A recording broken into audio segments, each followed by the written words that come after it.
मशरिक वुस्ता में कशीदगी खतरनाक हद तक बढ़ गई है, जहां ईरान और इजराइल के दरमियान मिसाइलों और ड्रोन हमलों का तबादला जारी है और शदीद धमाकों की आवाजों से पूरा खित्ता गूंज उठा है।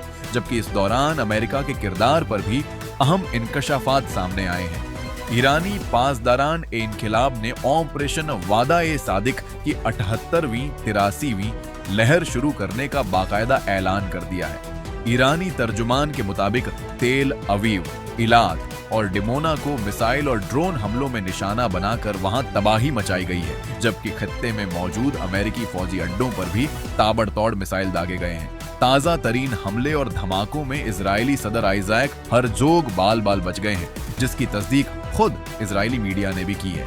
अमेरिकी सदर डोनाल्ड ट्रंप की जानिब से जंग बंदी के शोशे पर पासदारान इनकलाब के खातमुल अंबिया ब्रिगेड के तर्जुमान ने उन्हीं का जुमला तंजिया अंदाज में दोहराया कि Trump, you are fired, thank you for your attention to this matter.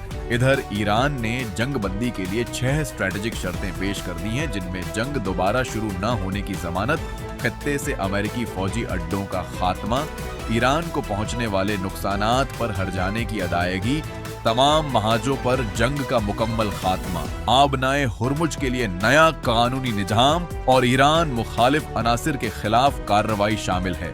इससे कबल अमेरिकी सदर डोनाल्ड ट्रंप ने दावा किया था कि वो ईरान से जंग के खात्मे के लिए 15 नुकात पर बात कर रहे हैं, जिनमें ईरान का न्यूक्लियर हथियारों से दस्तबरदार होना पहला, दूसरा और तीसरा नुक्ता है। अलबत्ता ईरानी पार्लियामेंट के स्पीकर बाकर कालिबाफ ने अमेरिका की जानिब से ईरान से बातचीत की खबरों को फेक न्यूज करार दे दिया और वाजह किया कि अमेरिका से कोई बातचीत नहीं हुई।